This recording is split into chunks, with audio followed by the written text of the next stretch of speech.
go through some shin splint stuff for you.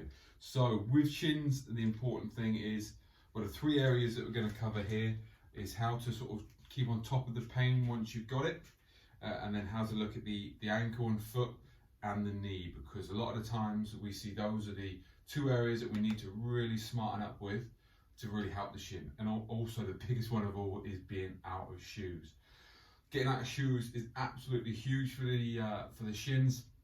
They did a load of research and showed that the marathon runners who had come from Africa and had been barefoot running all their lives before they got obviously over and started competing, had been doing it in barefoot, and there was no sort of shin splints, no knees, ankles, those sorts of things. They were relatively injury free. But obviously in the Western world, we're wearing shoes all the time, in shoes with lifts.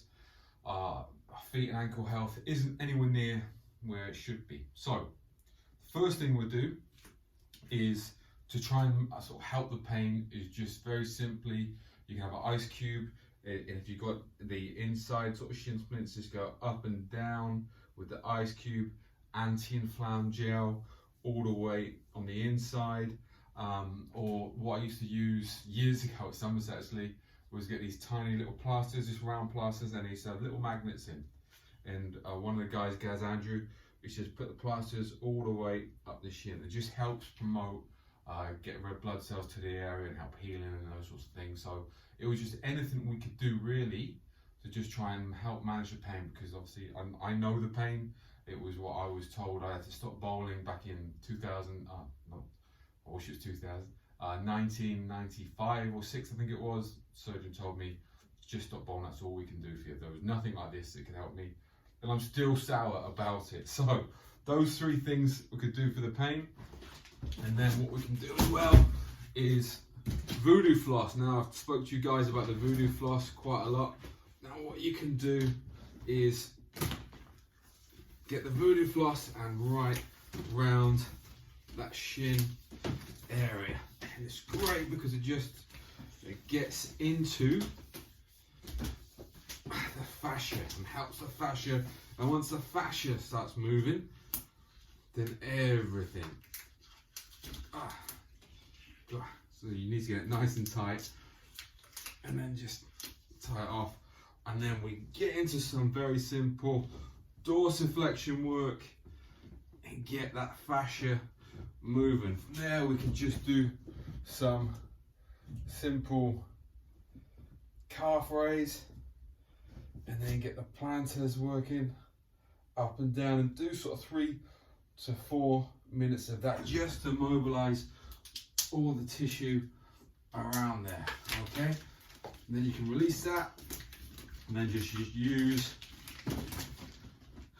the band and almost start shearing around the perineals, because the perineals can get really gunky and tight, and we can just use that in and around there, and then again start moving up and down into plantar flexion and all the way around. So that's the voodoo floss. Can help you out a lot there. So then obviously we can look at the health of the foot and ankle. Now I've put out a lot of stuff about foot and ankle health before. Don't worry if my head cuts off here, you just need to see my feet. So one of the ones I really love for foot health is getting, so you can just use the voodoo floss for this as well, and pulling the voodoo floss with your toes, toe crunching. Oh yeah. Yes, the foot working, all the little intrinsic muscles. Fantastic little exercise that. And you'll find you get quite smoked even if you just do so the length of the voodoo floss. It's like wow. Okay, so you can do two or three lots of them, as well as the normal ankle and foot health.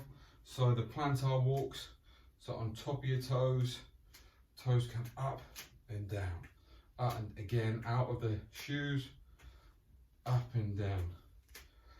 So there are a couple of things there which really help get into the foot, and obviously the ankle, we know, into some dorsiflexion flow. I like doing it at half kneeling because you're getting into the ankle a lot more than we are if we're stood up and we get more hip. If you've got your gun, your massage gun, we can get in all around the soleus, into the calf and gastroc. You can get everything there nice and loose and working. Obviously you should still be doing your isometric work for your ankles and calves, your pogos and everything. And if we're doing them out of shoes, fantastic. You know, that's how we want to be doing it really. Then we can look at the knee as well. So one of my favorites with the knee, RNT lunges. So have a band pulling you in to valgus, and then we just do nice and easy lunges, or we can just hold and have that try to pull you in a way, but no, we're keeping solid because we want that knee to be nice and strong joint and stable, because if that's stable, everything happening below it is going to work well. Also, it's going to get into your glute. If the glute's stable, we've got good hip mobility, again, everything lower half is going to work so much better.